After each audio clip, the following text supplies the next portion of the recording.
Hi everyone, welcome to THT, and today we're going to talk about the first 2 weeks of the PQ. I didn't bother to make a dedicated video about the first week only, since we didn't have enough PQ, and unfortunately the tournaments surrounding the Gen Con were very small, so I didn't really bother making a video for that. So I'm combining everything in two, and this is going to be an excellent way for us to take a look at the meta and how it evolves since the Galactic Championship, so you know what you can expect whenever you're heading towards your own Planetary Qualifier in the upcoming weeks. This video is sponsored by Card Market, the best marketplace to find and buy cards in Europe. So moving on first about the overall breakdown of the winners. As you can see, it's very balanced as far as the winners. We got a variety of different decks. We got Palp, got Sabine, we got Boba 4 doing very well, Quinnland, Kylo, the new Kylo, Kazuda, Vader 4, Cad Bane, Iden, Han 2, only taking one event, and we got one taken by Gar Saxon, so yeah, it's really cool. So this is Vader 4 here at the bottom.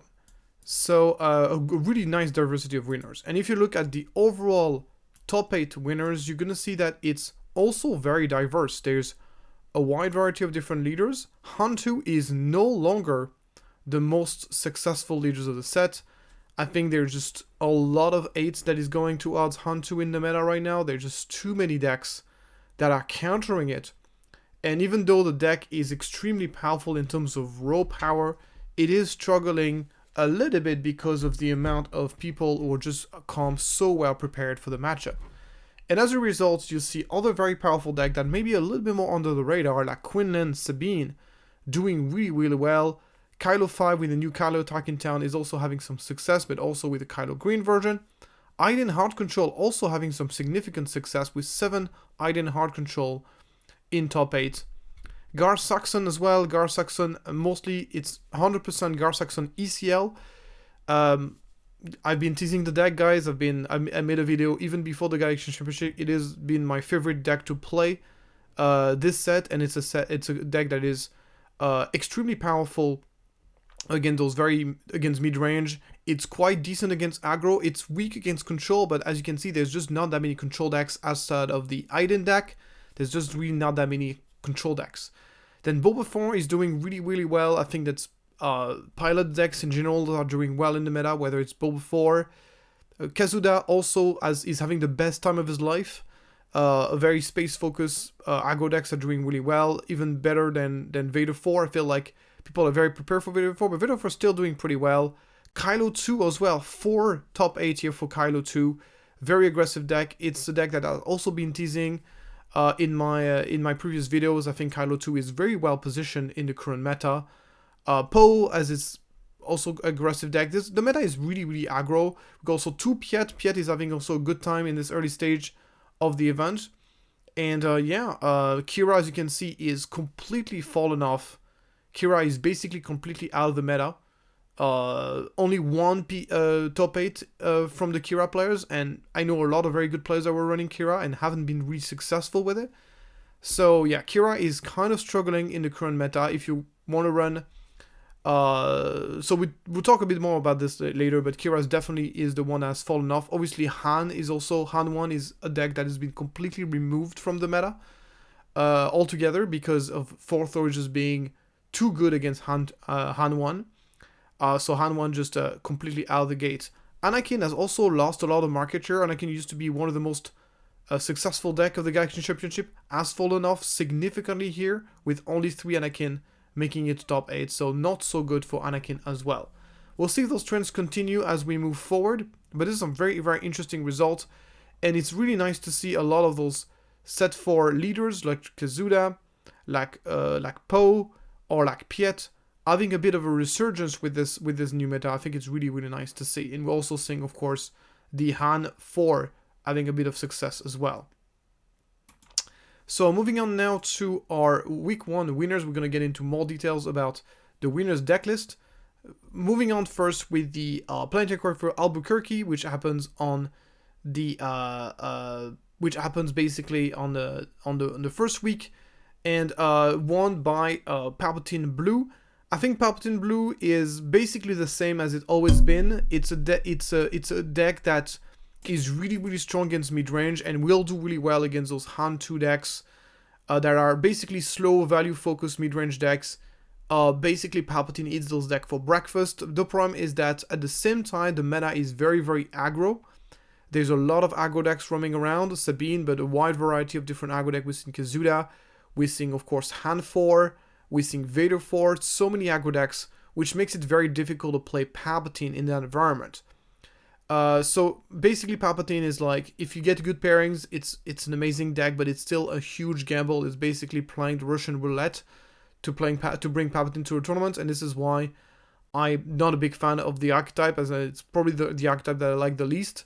It's just a bit too risky to bring these archetypes to the deck. So let's talk a bit about the specific version. So it's running the Colossus, which makes it a little bit better against aggro, but definitely less consistent and a lot worse against those 4-throw decks. But since the deck is good enough against naturally, it makes sense. You got the Admiral Piet into Darth Vader, the new Darth Vader, the new Darth Vader unit, which is very powerful. You also got the combo with Timely Interventions. The rest of the deck is pretty much what you would expect. You got some Sentinels on the ground in space with a Super Messy Tie and a Phase 3 Dark Troopers, so you can basically fetch from Darth Vader.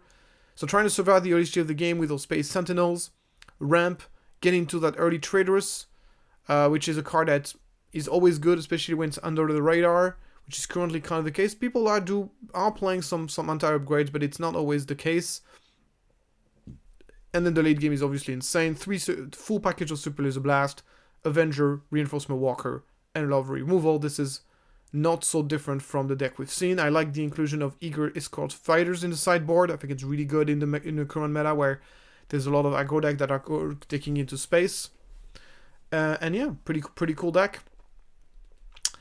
And we're ready to move on now to the Planetary Qualifier Berkeley. So this was a very small Planetary Qualifier, only 15 players, so that's to be taken into a grain of salt. It's a very, very small Planetary Qualifier. Planetary Qualifier Berkeley, basically 34 players, a little bit bigger. This is the Kylo Data Vault that was piloted by John Tata. That he also, I think, brought the same deck to the Galactic Championship. Did not have as much success there. So this is pretty much the Kylo Data Vault deck that we've been seeing. Basically plays the Legal Authority, and this version only plays one Legal Authority, which is actually not that much. And plays the Craving Power, and the idea is to deploy Kylo to put a massive unit on the board that your opponent's going to have to deal with, and then use it as a double removal where you get to get rid of a large unit with the Craving Power.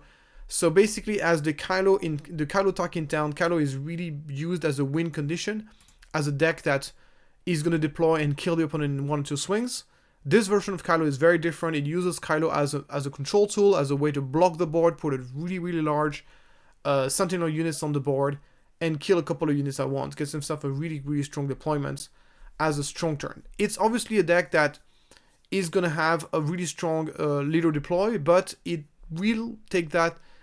It will suffer more against aggressive deck because you have a late leader deployment, and you have an ability that actually doesn't help you stabilize the game, and you also have all those upgrades that will definitely kind of stick into your hand. With that being said, Kylo, this version of Kylo does not play nearly as many upgrades as the normal one, so it's and it really only needs like 1 or 2 upgrades. It basically wants to deploy on curve, as opposed to the Tarkintown Kylo, who really wants to wait until it has a really strong win conditions to be able to deploy.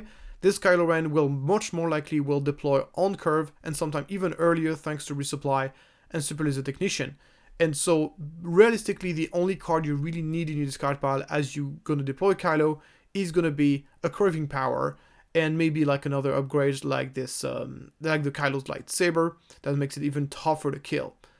We're also seeing the Heirloom Lightsaber being hit. This is obviously a white card that's going to make, of course, your Anakin Skywalker better. This is one of the other advantages of running Kylo. You get to run those heroism cards. We're also running the Rey, which we can run in aspect in Kylo. Once again, makes our Anakin Skywalker more powerful.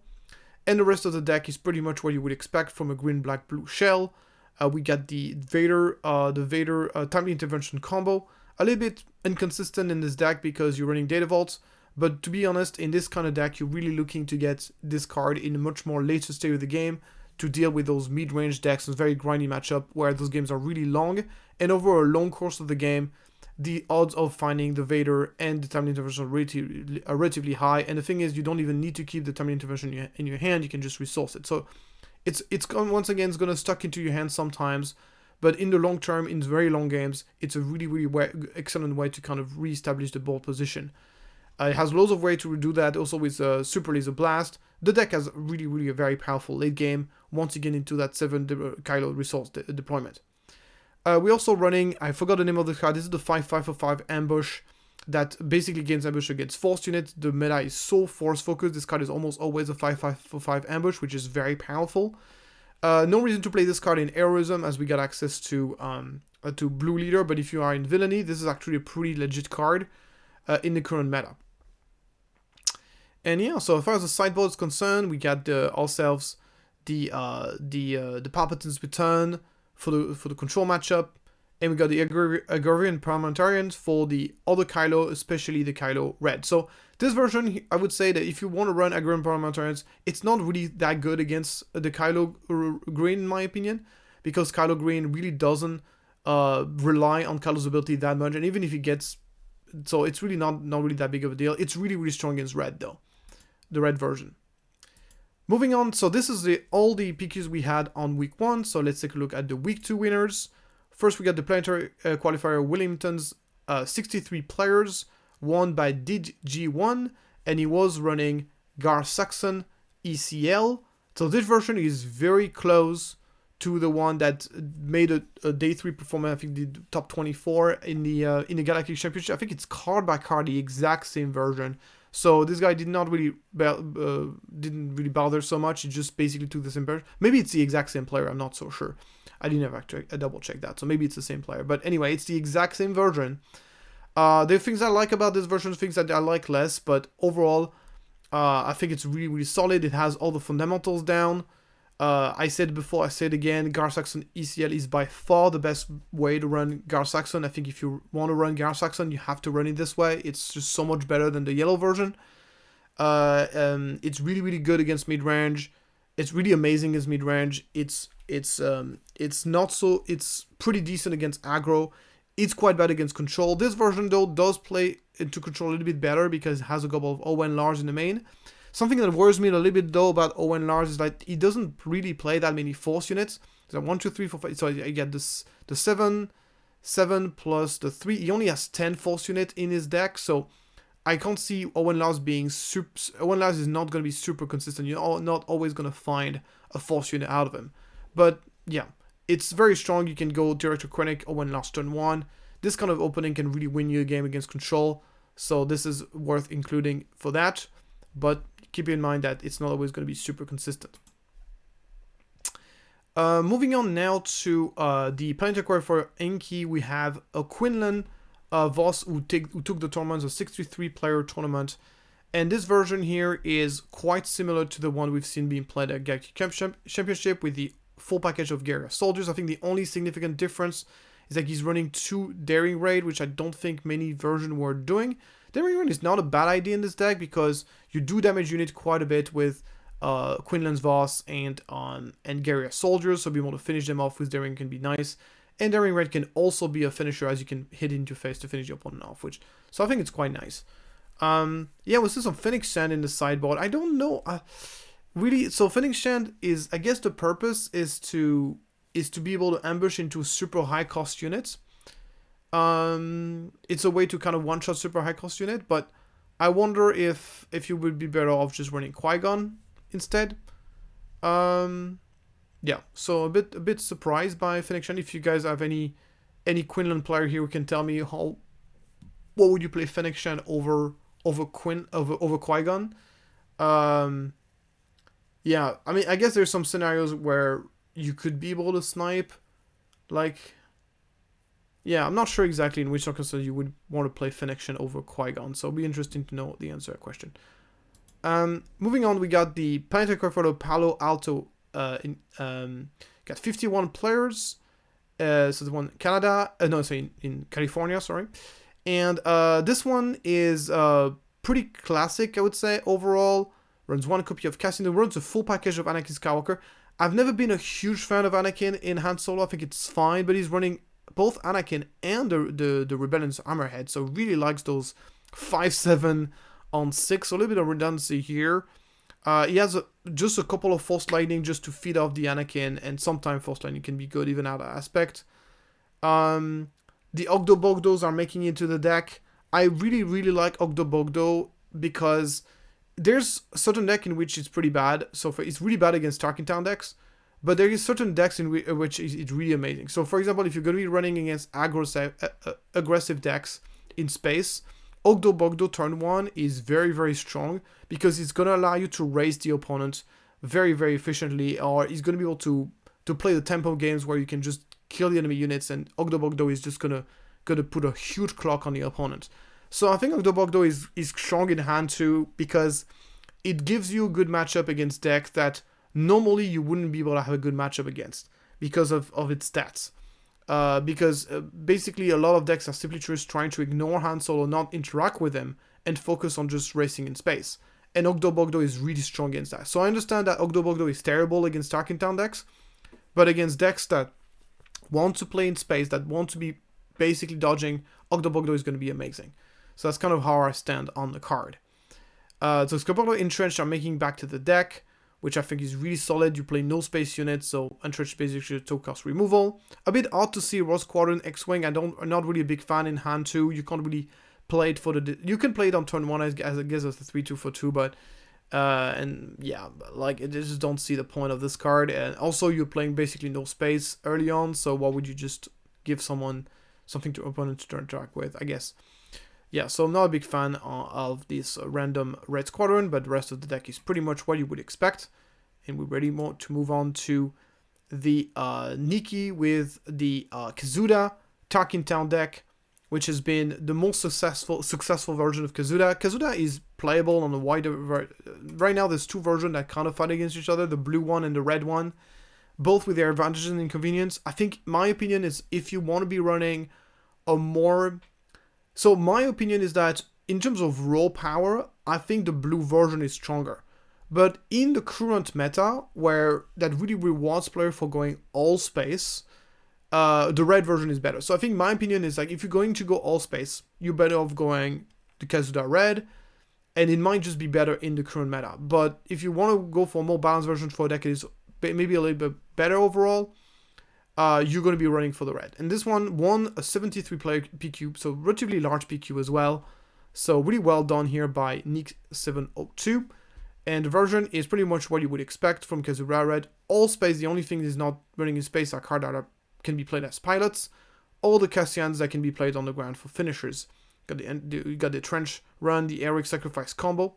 You got the Discard. I'm going to spare the target here. Interesting that he plays spare the target over Waylay. The reason why you usually want to play... So the reason in this case why he's playing spare the target over Waylay. Waylay is better because you can actually bounce your own unit that allows you to remove like an Entrench. You can play, bounce a Falcon and then replay the Falcon to... Sometimes I can give you a lethal to be able to attack twice with the Falcon in the same turn. You can bounce a stolen... so it's being able to bounce your own unit actually does have value. But in this case, it makes sense to play spare the target because he's running for a cause I believe in. So you want to be having as many heroism card. So in this case, much better to be running spare the target instead. Yeah, cool stuff. So he does have the Jedi Starfighter. This is against all the space decks. This card is really strong against Vader 4, against any space deck that runs a lot of 1 health cards. Jedi Starfighter is really solid card in those. Next, we got the person who won the Planetary Qualifier Portland, which was the biggest Planetary Qualifier we had last weekend. 122 players, almost maximum capacity, and it has been won by this Boba Data Vault deck. So Boba Data Vault was a strong deck in last set, and I think it's even better positioned in the meta, in the current meta, because it has, first of all, it has gotten some really significant upgrades, and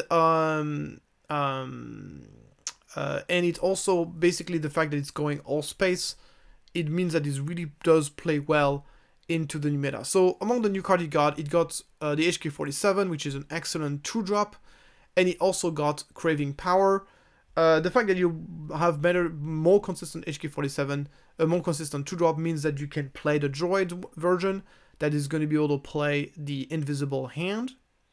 But in this case, it doesn't do that. It just runs the classic version with Vader, the Vader pilot in there. It's kind of more kind of classic textbook version, just running a couple of new cars in there. So, what to say about this deck? Well, I think it's the kind of deck that can really outpace a deck like Hantu. The fact that Hantu deals damage to its own unit makes it so the indirect damage can really be annoying because your unit is going to have lower health compared to regular decks. And once again, you're going into space, and yeah, Hantu doesn't like people to go to space. That's basically the big trend here. And so a couple of explanation about the list. The list is really classic. The Dorian gunship is a big debate that we've been having, whether you want to play Dorian gunship or whether you want to play the MC30. My opinion is the Dorian gunship is better because it dodges Fel the Dragon. It also dodges takedown, but the biggest story is like it dodges Fel the Dragon. And whenever you're playing the Dorian gunship, the main idea is to be able to ready it and then deploy your Boba Fett on it. So really, the fact that it's more survivable for me is the most important. Some people go for a split, but I really believe the Dorian gunship is a superior choice.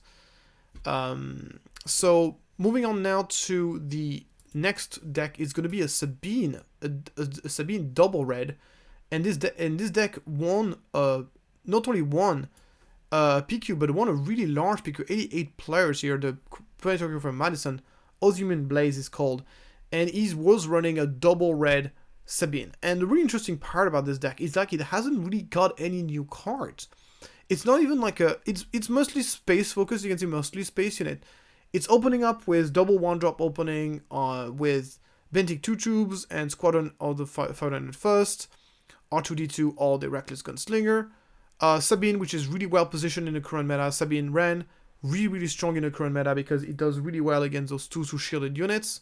But then the rest of the deck is very space focused. And it's gonna have, of course, so it really reminds me of the Luke double red that we've been saying, that goes into space. So it's one of those long series of all space decks that space aggro decks that are really doing really well in the current meta. This is yet another iteration. There's just so many different aggro space decks available in the current meta. This is only one different version of it. But it's nice to see double red deck having a little bit of success. In this case, the only red card, a double red card, is aggression, because all the other double red cards are mostly based on the ground. So yeah, and why not Sabine? Sabine is definitely more aggressive than Luke, and does makes more sense if you're going to be building an aggressive deck. We'll also see some out of aspect Rebel Assault, which is really neat. Rebel Assault is very much like a finisher card. So the fact that it costs 2 more resources really not that big of a deal. So it's a card that is really splashable. Moving on now to the next deck, it's going to be the winner of the Planetary Qualifier half months, 78 players, piloted by Reflex. And that player brought basically the Kylo Tarkintown, the exact same 60 card that we've been seeing from the Botham Network team. I think the only major difference is that he's running the Admiral Marty in the sideboard instead of running them in the main. He's also running the constructed lightsaber, so he has basically twice more heroism card. So he's gonna have an easier time turning on the Anakin -6/-6. Yeah, I do like the Admiral Marty in the main because it does solve situations and problems that's. It's not, yes, it's a situational card, but in the situation where it's good, it's going to win you the game. And the fact that your opponent has to respect it is a big deal. So yeah, the rest of the deck is pretty much... Oh, he's also running Devastator in the main. So I guess he's making the deck a little bit slower, but a bit grindier. It's sort of the adjustment that he's making to the list here. So this deck is fantastic. I've had the occasion to play it a little bit more since the Galactic Championship, and it's really a fun deck to play. It's also very different than anything else I've played on Star Wars Limited. It really feels like a combo deck. It really feels like you're building up that combo and trying to OTK your opponent. Migs Mayfield is absolutely insane in this deck. So it's really a nice deck, and I think it's going to hold the test of time. Next we got the winner of the Planetary Qualifier Dansk, which is the PQ that we had 3 players from Enigma taking part of this PQ. We had Sip, we had Beton, and we had T85 taking part. T85 came out 10th. He got basically gated out by the intentional draw rule. Sip and Beton ended up playing each other during the semi-final, and it was very unfortunate situation because we basically had both teammates meeting each other during the semi-final, and then the other semi-final was Aiden versus Vader 4, and basically the best case scenario would have been, we know that Aiden versus Beton would have been an easy matchup for Beton. Beton had a Sabine deck that was extremely well prepared for the control matchup. And we know that also Vader 4 versus Sip. Sip was running Tiles in Red. It would have been a really good matchup for Sip as well. And also Beton versus Vader 4 would have been kind of a balanced matchup. So basically, the worst case scenario was Aiden versus Sip. We knew that the Talzin deck was very bad against control, so we knew this going into it. And unfortunately, this is what happened. By an absolute miracle, Aiden managed to win versus Vader 4, which is a miracle. Like, this is a really bad matchup for Aiden. So Aiden managed to win that matchup against Vader 4, and Sip won against Beton, so the worst case scenario for us ended up happening. We had a Sip versus Aiden matchup in the final, which our friend Jibiki managed to win. So unfortunately, we were very close to our first Enigma PQ win. Didn't get it. Really unlucky circumstances, I have to say. Like one of the million scenario, I would say. And here the Aiden. So talking back to the list, so Aiden, it's the same deck we've been talking about. It's the hard control of the meta. Every meta is always going to have at least one hard control that is going to be viable, and this time it's Aiden green. The reason is because basically it's the deck that has the best end game. Got access to Devastator, we got access to Reinforcement Walker, which are very strong cards to finish the game off, while the other aspect combination lack this sort of card that allows you to close out the games and really makes the deck like a lot better.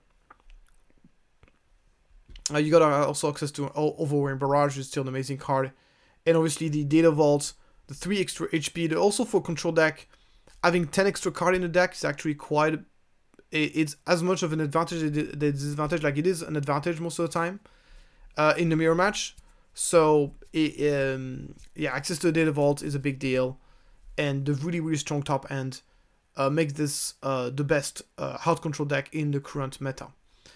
A couple of interesting things on the sideboard. We see the Purgle King, which is really interesting. There's a space unit that has super high health and basically restores 4 whenever it attacks. So it's really interesting to see this in the deck. It's really slow, but I guess there might be some matchup where it's good. Got a restock in the sideboard. I find it surprising that he's not running a restock in the main. I'm assuming, especially in your 60 card, you're running a 60 card deck, you must have a space for it in your main. And it will make your mirror match so much easier. And it's also quite a good card versus Vader Tarkentown, because you can actually restock the opponent to remove some of the upgrades, and you can actually slow down the combo quite a bit by doing that. So yeah, for me, it would be an auto include to have the restock in the main. Yeah, cool deck. Moving on, we got Dos Grajos into the only Spanish PQ that we had last week. 75 players, quite a big one. And he's running a Cad Tarkentown deck. It's a very mid-range heavy meta, so Cad is doing really well in those kind of meta games. This version is fairly straightforward, fairly classic. Couple of interesting things. Reckless Gunslinger, which is not a card you see very often in Cad Bane. And then we see also 2 copies of the Darth Maul Lightsaber, which is also an interesting choice. I guess it's really strong on Cad Bane, I guess. So obviously you don't get to use the ability, it's just for the +4/+2 in this case. Cool deck. Cool deck. Moving on, we got the Planetary Qualifier Southampton, which we also had a member of Enigma taking part in. This was Yosera. He was running Kira Green, and unfortunately did not manage to make to top 8. He was top 9, once again, got gated out by the international draws. So again, unfortunate circumstances for our Enigma player. As for this PQ, it was won by, once again, Boba Data Vault. Very different list than the list we've seen before. Not at all the same structure for 2-drop. Is running the Wolf as a 2-drop, which actually is not a terrible choice. Like, if you're playing first, it will kill through like a 2/2 shielded, which is nice. Prevent the opponent from healing, not sure how relevant that is. Also playing the Stark ship, so completely different structures of 2-drops here compared to... Still has the fundamentals of the TIE Bombers and the Allegiance General Pride. Goes for 3 Dorian Gunship, 1 MC-30, confirming that indeed Dorian Gunship is the best choice. Coupled with the Salvage in the main, I really love the Salvage in the main. There's a lot of vehicle in this deck, so it makes Salvage easy to use. And it gives you a great card to discard from 4th row. So I think Salvage is really, really smart to play a couple Salvages in the main. And then Prepare to take off, as the deck plays plenty of vehicles. So Prepare to take off is very strong. It was also the Prototype TIE Advance being played, which is interesting. As a 3-off, so really valuing in needing like more 3-drops on top of the droid missile platforms. Just the deck needed more 3-drops, I guess, because he's also running on top of the 3 Disabling Fighters. So, really cool deck. A much more space-heavy version of the Boba Data Vault deck. Moving on, we got the Quinnland Tarkin Town. This is a different version, run by MFSG. He won the Planetary Qualifier for Brisbane in Australia. And this version is quite a bit different from the one we've been seeing before. He's running the 2 copies of Jedi Knight. So Jedi Knight is actually really nice, because comes to play as 3/3 for 3, deals 2 damage to a ground unit if you have the initiative. And the thing is, like, whenever you're playing Quinnland, you're often going to have the initiative. And the reason why is because your opponent is almost going to give up the initiative fairly often, because he doesn't want to get pinged by Quinnland. So he prefers to play second, let you play a card, and then play a card afterwards. And obviously Jedi Knight can punish that, because he comes to play, deals 2 damage. So I think it's a really, really clever little piece of tech here. Something I would definitely want to try out. And the rest of the deck is pretty much what you would expect.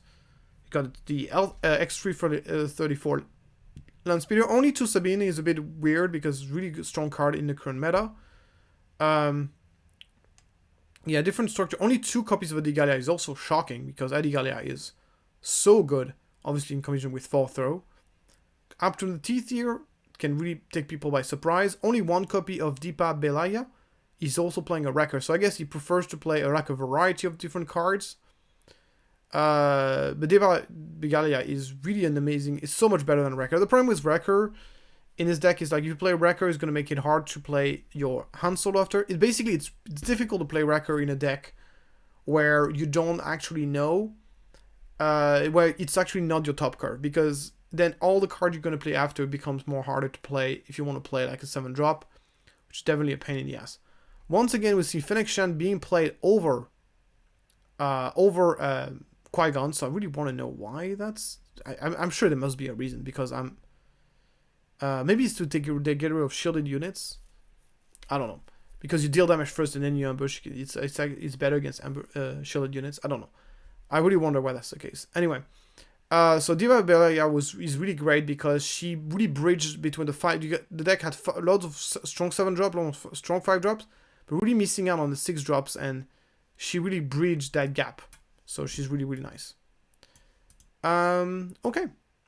Moving on now to Yako. Yako is also did an amazing performance with Galactic Championship with the with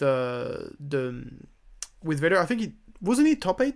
Was he the I forgot, but I think he was the one that did top 8 with Vader Yellow in the Galactic Championship. Anyway, he's at it again, winning the Planetary Qualifier Manchester, the Manchester of the US, not the one from England, and bringing back the Vader Yellow we've been knowing and loving. the deck is pretty much the same as we've seen before. He's running a soulless one, which is interesting, but the rest of the deck which is basically just a 1/2 in this deck. Yeah, literally just a 1/2 in this deck. Yeah, the deck is pretty much what you would expect. He's running the outmaneuver and waylay, no good to be dead instead of the barrage in order to kind of tempo things out. He's running 3 copies of scimitar as a way to counter the bombing runs that people have been running. It's a very smart tech because it turns the scimitar into a 7/1. So you place the bombing run and then you get to swing at 7. And it comes to play 1 turn before the 1 turn before the bombing run. So it's a really, really nice little counter to bombing run basically. So yeah, really, really cool deck. It's the same deck we've been knowing for a while, and it's still doing well. Before we get into I think that was all of our winners for this week. And before we get into our spicy decks, I just want to let you know that you can pick up Adigalia for 6.5 euro on Card Market. So, moving on now to our week 1 spicy deck, Planetary Qualifier. So, first of all, definitely spicy. We got the Avarchris Red. So, in that basically won a Berlin Con 2025 premiere. So it didn't win, but he did top 8 in that event. So this is not technically a PQ, so should not be in that video. But anyway, I just wanted to talk about it. So basically, Avar is very close to... It is the same problem as any late deploy leader in the game. It's like he's really bad against aggro because you're effectively playing without a leader. And unfortunately, his leader's ability does not make up for... does not allow you to stabilize against aggro. It doesn't really help against aggro. But if you're playing as mid-range or if you're playing against control, then she's really good because she has a really useful leader ability. And she obviously has a massive, massive body as she comes out. So there's basically 2 schools for Avarchris. You either go for the blue version to try to play some Chirrut, play some ways to kind of fight aggro, get some healing, get some good sentinels, like Chirrut is a good example. And you get your Luke that really stabilize you and heal you up. Or you say, screw it, I'm going to lose against aggro anyway, so I'm just going to be embracing the red. And the red gives you, it's going to give you, of course, 4th throw, Kia di Mundi, excellent cards across the board, Mace Windu. Also, the Emperor Brawler, which is really good turn 1 play. So you basically have 2 school of thought on this. You either go for the you go for the best, quote unquote, the best color combination, or you go for the one that's going to allow you to compensate your weakness, which is the being so weak to aggro. So I think so. Yeah, in this case, he decided to go all in on the red. We got the dollar, which is really, really good with Avarchris because you can get the force so easily. We got the Sorcerer's Blast, which is also quite nice in Avarchris. It's basically just deal 3 for 1. Very, very nice. That gives you at least a fighting chance against aggro. The rest of the deck is pretty much what you would expect for color combination. Yoda is obviously insane in this deck. He's running both the 4th base and the Avarchris, which is once again going full on. So it's basically the full greedy version. He's like, I don't give a shit. I'm just going to go greedy, greedy, greedy, greedy.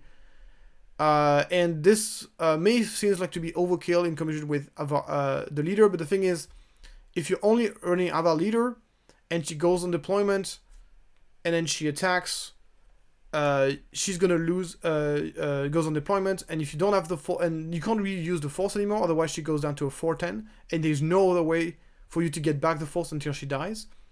So that helps with this. And the other advantage of running the force base is that sometimes you're going to be able to deploy her much earlier than turn 8, which is very nice. There's also Protect the Pod here.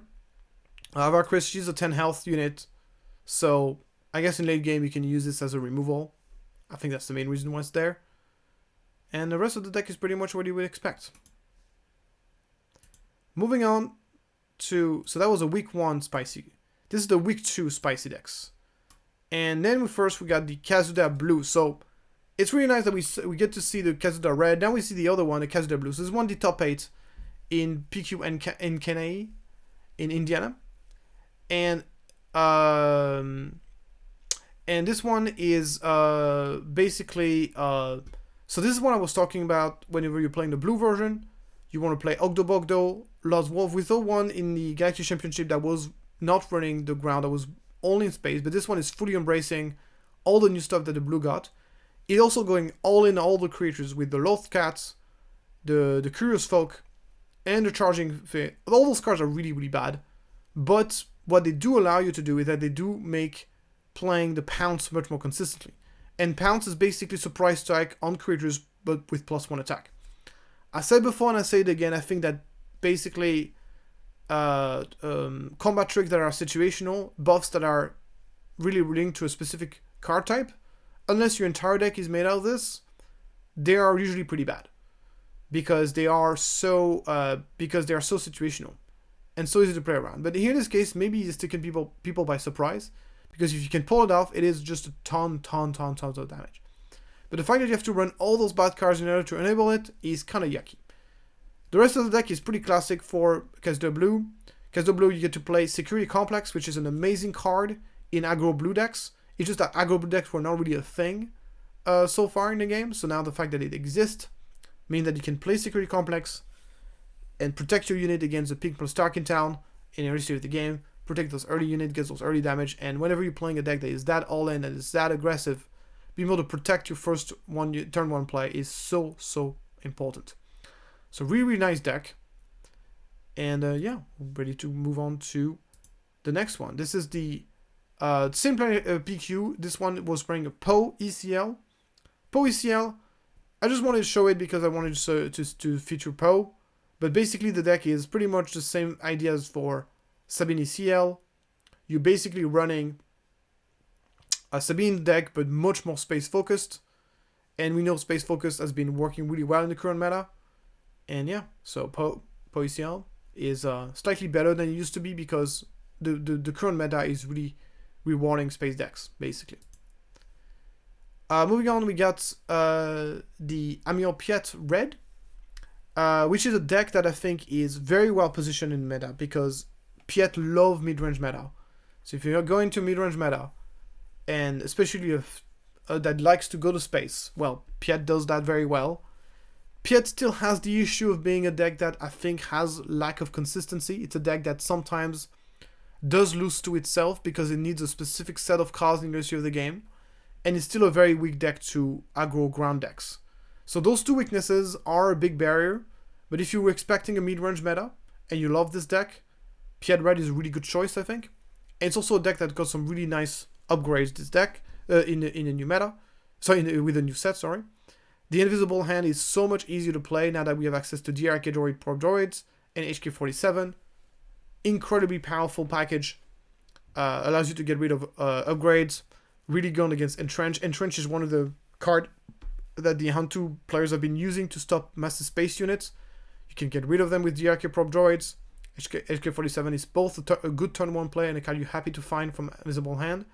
And you got, of course, ways to push damage, OM series officers, Vanguard Droid fighters. So it's the Invisible Hand is just an insane card in this deck. Other than this, you got the Invasion Control Ship. It's not an amazing card, but because you can play on the same turn as Piet Deployment, it's a really solid card and it makes all of your droid raid too. So I've been running in my version of Piet. So this is basically, this deck, by the way, is very close to my version of the deck. It's really close. Has a couple of Prepare to Take Off. I got a couple of Salvage. I love the Salvage in the main. It's so good against full throw, and it's just a solid card in general in this deck. So really nice. And yeah, I got also access to Craving Power, which is another great card. So yeah, really solid deck. Only one copy of Triple Laser Salvo is a bit of a edge crusher for me. I find Triple Laser Salvo to be incredible against Hantu, against mid-range decks in general, ground-based mid-range decks. Triple Laser Salvo is absolutely insane. So a bit surprised to only see one copy of that. Moving on now to the PQ Phoenix. This Kylo Petronaki Arena came out in top 8 of the 73-player PQ. It's a deck that I've shown on my channel as well. It's the most aggressive deck in the meta right now, and it is incredibly aggressive, and in my opinion is really powerful. So what is really powerful about this deck is, so you have the double 1-drop opening, very, very consistent with this deck, with some of the best 1-drop in the game. Also really solid 2-drops with Aura Sing, has made the deck a lot more consistent. And then we get into turn 2 with Shahati, which is a really, really solid 2-drop that's very difficult to interact with because shielded and hidden. A bit surprised it's not running the Inquisitor, which is also hidden, which is also a good card in my opinion. And then it basically runs, and then it's gonna go Kylo deploy, drop a Fallen Lightsaber, all Battle Fury on it to make it massive and very difficult to interact with. And then it's gonna swing for 1 million damage, and it just wins the game like that. It's so aggressive, and it's really strong, and it's quite consistent as well. So I think it's a very underrated deck. So I have a version of it. I have a budget version of it on my channel, and I also have a regular version of it. So if you want to look back to it, I invite you to do so. And the build is very similar to that. In the PQ Dansk, I just wanted to show the Sabine ECL that Beton has been running in this event. It's 43-player tournament, so he was running this very weird version, wacky version of Sabine. So this version is really interesting because it's not really running the Rebel package. So it plays the Gungi as a turn 1 play, and the entire idea of the deck is to also play Adigalia, is to leverage upgrades. Is really the main thing of the deck. So you're gonna be cheesing people out with upgrades, with the General's Blades on turn 2. Darksaber later on also plays 2 copies of Yoda's lightsaber. And he also plays Porg to play around Power Darkside and Fourth Throw, which are 2 cards that are extremely prevalent in the meta. And it's another body in which that is not so threatening by itself, but once you put a bunch of upgrades on it, it's a very different story. So the fact that you got Porg really makes the upgrades a lot more consistent and also a lot harder to counter. Also playing this card, Jocasta, what she does is like when played, she can switch an upgrade from another person to another person. So what you do is like you put an upgrade on something, you attack with that dude, then you play her, and then you switch the upgrade to someone else and you attack with that person. So it does require to have 2 units in play that are ready to do that, so it's not so easy to do, but it takes a lot of people by surprise, and it can really swing 1 million damage. And obviously General's Blades on Gungi is still very powerful, so it's a very all-in, it's very cheesy, but it's really powerful when everything goes well. So it's kind of like the deck that Beton has been brewing since his win after the Galaxy Championship. So, and he's been playing it. I've been playing against it. I've been unfortunate enough to play against it. Really annoying deck to play against. But yeah, it's really strong. Moving on now to the Planetary Qualifier of Southampton. So this is 2nd place, and this is a Vader, but this time not Vader Yellow, but Vader Blue instead. So it runs all the stuff that we know and love from the Vader Yellow version, but instead of playing, it plays blue instead. So this allows him to get some a bit tankier kind of 2-drops. Got the Aiden, which is just a really strong pilot. Also runs the Malevolence, which is so sweet. Obviously, the fact that it puts a bunch of 1/1s in play makes it so you can very easily play this card for 1 resource by exploding 4. And this gives you like a really large body that heals you and has an immediate impact on the game. So it's a little bit more control-y than the regular aggro all-in version, but for all intents and purposes, it does kind of the same thing. So really sweet deck. That I think this player has won previously a PQ with that exact same, like with a very similar deck. So even though it really didn't got much from the new set, it's still a powerful deck because Space Aggro is just really good. Then I just wanted also to showcase the list of Michael Silk that he's been running. In my opinion, one of the best flip Palpatine player that I know of. And he's been running this deck for a top 8 to the PQ Southampton and so his version of the deck, as you can see, is a very force focus. So this is the force mid-range version of the deck that opens up the play with Anakin Skywalker, Yaddle, and the Youngling Padawan as the force unit, and kind of puts you in a position where I'm gonna put down a force unit. You got 2 choices, man. You either want to kill it. In this case, I can flip Palpatine, and you don't kill it, and I get the Force. and it kind of puts you in a kind of lose-lose situation. So it does have still the consistency issue that we know from Palpatine, but it has a lot of like, it's a very value-centric mid-range deck that has a lot of ways to draw cards, has a Shin Fury, Darth Vader combo in it, obviously Darth Tyrannus, which is amazing in this deck, and ways to kind of like produce a lot of value, draw a lot of cards. Also plays Super Laser Blast, so this is really kind of like, it's a really weird deck that sometimes will play aggro, sometimes will play control depending on the situation. So really interesting deck here, but mostly it's basically controlling the game and controlling with units. It's sort of the idea. Of course, we got the Anakin Skywalker.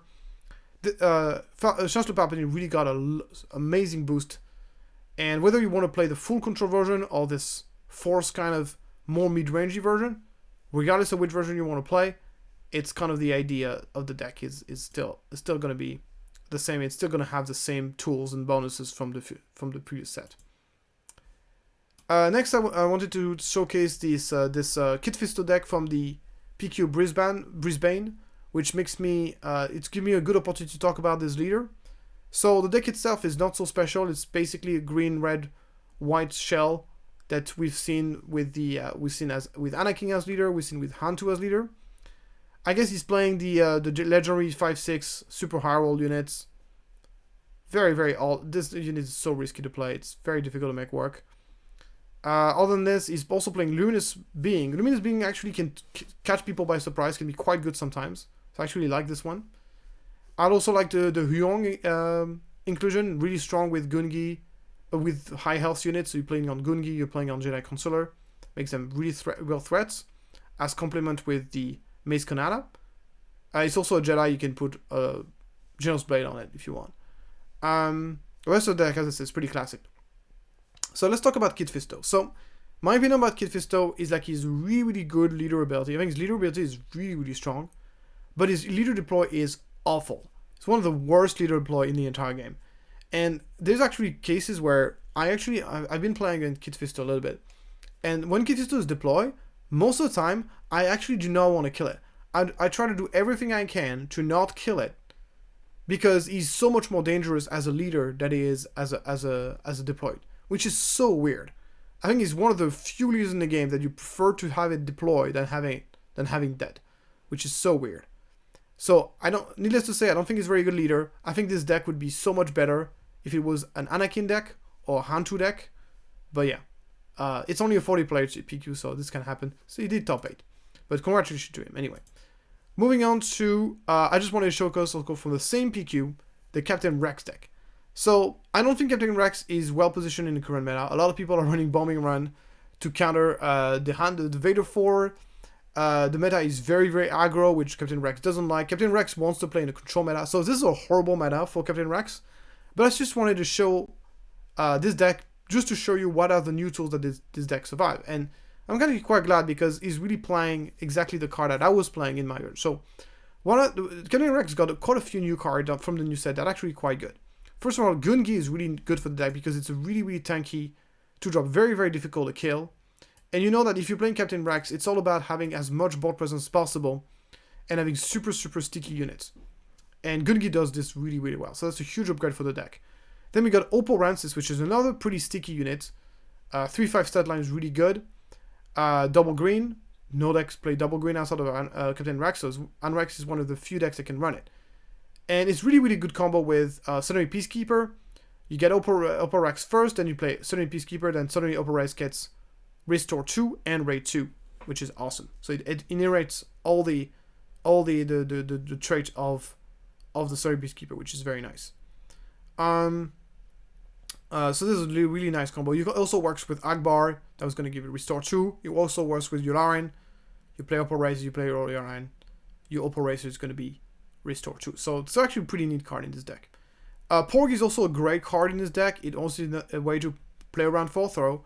And obviously before, on the same turn as deploy Captain Rex, you drop the Porg. That's another body that's going to make your Unity of Purpose more powerful. Really nice. Village Tender is another great 1-drop you can play. It's sticky. It has hidden, so it can't be killed right away. So that's really nice. And yeah, that's really solid deck. So if you really want to run Captain Rex, in my opinion, this is the way to do it, in my opinion. Maybe only 2 copies of Akbar is not enough. I would definitely run 3. But outside of this, this is a really solid version that I would definitely recommend. Unfortunately, I don't think the meta is good at all for this deck. I think this deck thrives in control meta, and by taking people by surprise. I think specifically control decks that are not prepared for that type of decks really can't do anything against this deck. It's not currently a meta that we are in. We're very, very ground-based mid-range and or aggro space meta, and Captain Rex will struggle against both of these decks. So yeah, no idea how I managed to get top 8, but congratulations. Moving on now to another deck from the same PQ. A lot of cool decks from that PQ. This time it's the Griml Thrawn that we've been. This is a very control version that runs obviously the Legacy Run Sneak Attack combo, an incredible combo. Unfortunately, the deck is still lacking a little something. I think the late game is really not there for the deck. I think I just don't think the late game is that good for this deck. It has problem finishing games in my opinion. But definitely the Legacy Run Sneak Attack has been an incredible stabilizer for the deck. Being able to wipe the board entirely on turn 3 is really incredible. What's very powerful about the Legacy Run combined with Sneak Attack is the fact that the Legacy Run will die at the end of the turn. It will not die right away unless you manage to get killed. So in that case, your opponent cannot really play any more cards on the board because he knows it's going to get wiped most likely. So that's really powerful. So the rest of the deck is pretty much what you would expect from a deck like this. Couple of calculating Magma Gar, which you don't see very often. Probably needed a bit more Sentinels in the early stage of the game. That's why it has them. And yeah, cool decks. Out of Aspect, Krayt Dragon. Okay, some interesting sideboard option. Only 1 copy of Avenger. I do believe Avenger is really poorly positioned in the current meta. It's very difficult between those super wide aggros deck or those mid-range deck that are able to go so wide. It's very difficult to make this card being that good. It still sometimes can really close out games, but it's not that often the case.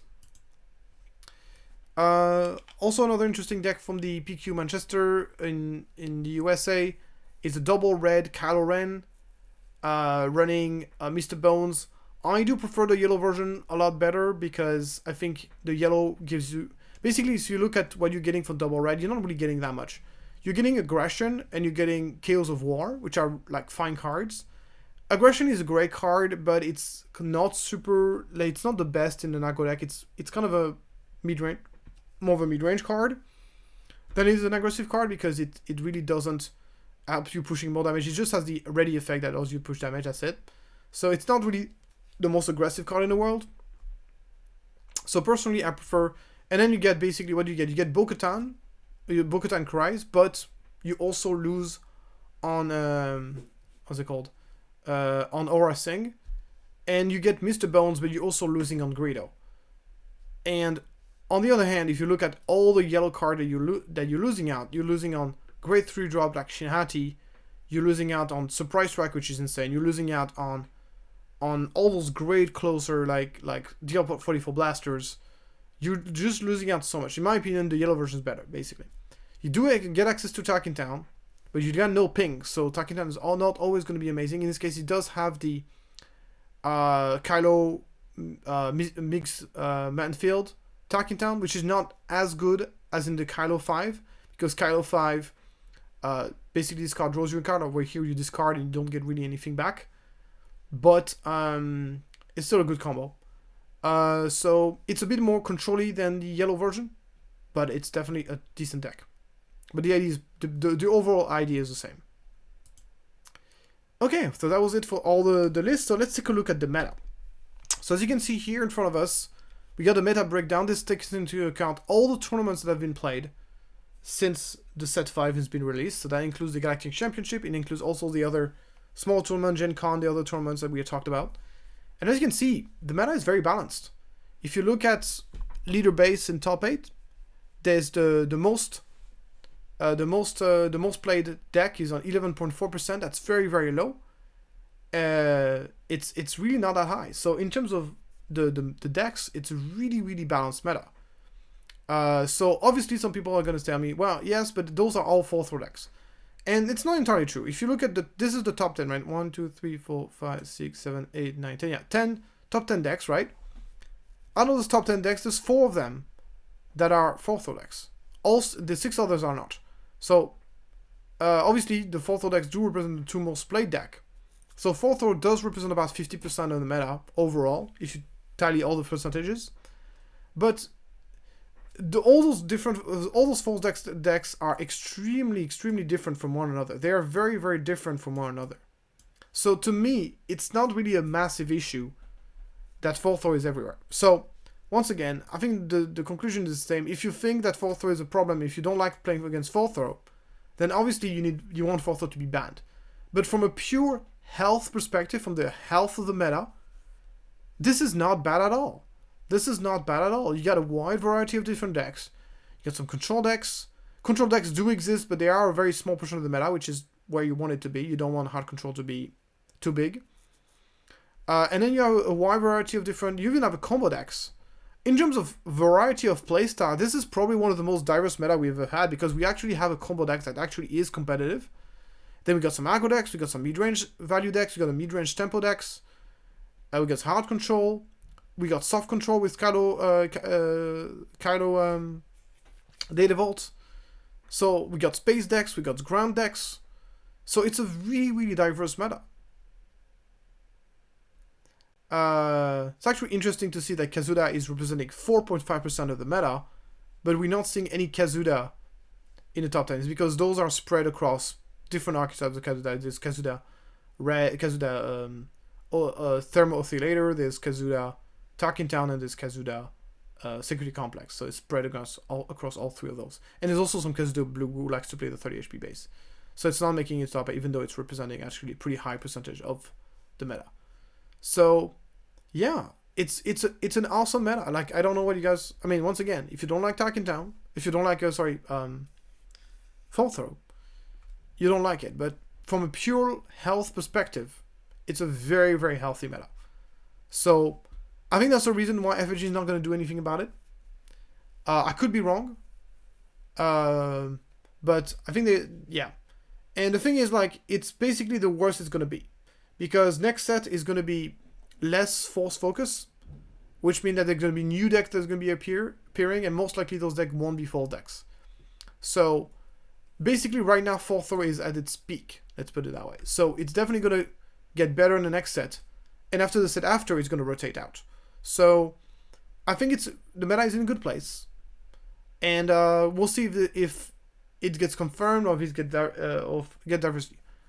Obviously, a lot of people are taking a lot against 4th, which does limit its power level. A lot of people are playing Pogs now in their deck, playing like 0 cost card in order to counter it. So that does help bringing the card down a little bit. But needless to say that for me, the biggest factor is whenever you look at the meta, is the diversity of the meta. And that's the biggest factor that should drive your decision on whether you should be. Because once again, if you're going to be banning something and changing your environment, you are taking the risk of making things worse.